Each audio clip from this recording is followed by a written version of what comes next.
अस्सल चव मराठीमध्ये आपलं स्वागत आहे। आज आपण मटारची टिक्की करणार आहोत। ही मुलांना खूप आवडते, तर त्यासाठी लागणारं साहित्य आहे हे मटार मी मिक्सरमधून काढून घेतलेले आहे। त्याच्यानंतर हिरवी मिरची, आलं, लसूण, जिरे याची पेस्ट केलेली आहे।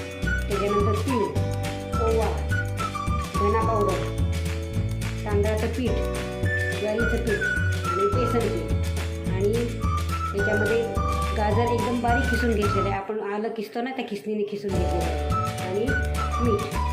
आता आपण सुरुवात करूया। आपण आता रेसिपीला सुरुवात करूया।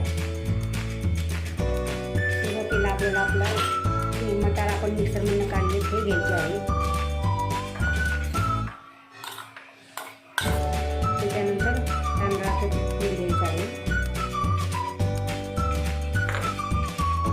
आणि ज्वारीचं पीठ सुद्धा घ्यायचं आहे। त्यात थोडंसं बेसन पीठ घालू आपण। धना पावडर पण टाकायची आहे।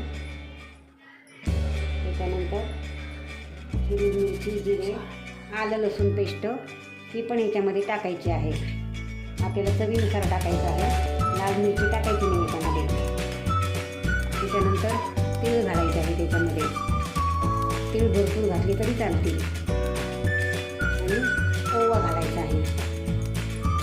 ओवा मी हातावर चोळूनच ठेवलेला होता आणि आता ह्याच्यामध्ये हे गाजर किसलेलं होतं ना, हे आपल्याला गाजर टाकायचं आहे।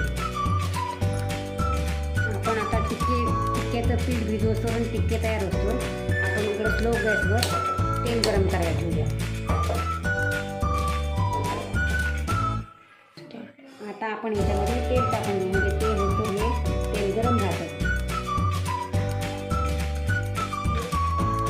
आता आपण हे सगळं मिक्स करून घ्यायचं आहे, एकदम एकजीव करून घ्यायचं सगळं। ते टिक्के तयार होतील असं भिजवून घ्यायचं आहे हे। आता आपण पीठ भिजवून ह्याच्या लाट्या करून घेतलेल्या आहे। थोडंसं हाताला तेल लावून असं गोल गोल करून घ्यायचं आणि असे हातावर फेकायचं। हे मुलांना फार आवडतं, माझ्या नातवाला तर खूप आवडतं हे। आता आपलं हे तयार करून झालेलं आहे, तोपर्यंत तिकडं तेल पण गरम झालेलं आहे। आपण ह्याला स्लो गॅसवर तळून घ्यायचं आहे। आपल्याला स्लो गॅसवर तळून घ्यायचं आहे। जेवढे बसतील तेवढे ह्याच्यामध्ये टाकून द्यायचे।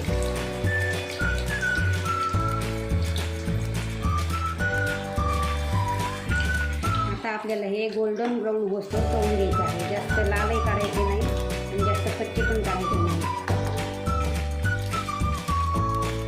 हे खायला पण खूप छान लागतात, लहान मुलांना तर खूपच आवडतात। माझ्या नातवाला खूप आवडतं हे, तो सारखं म्हणतो, आजी मटारची टिक्की मला डब्यात करून दे, आजी मटारची टिक्की डब्यात करून दे। हे पहा, असा कलर दिसतो, तळून घ्यायचा आहे। किती छान कलर दिसतो हा। हे पहा, अशा प्रकारे आपले सगळे टिक्के आता तळून झालेले आहे। आता आपण हे डिशमध्ये काढून घेऊया, त्याच्याबरोबर सॉस छान लागतो। प्रकारे आपले हे मटारची टिक्की तयार झालेली आहे। आपण हे मटारची टिक्की तयार झालेली आहे।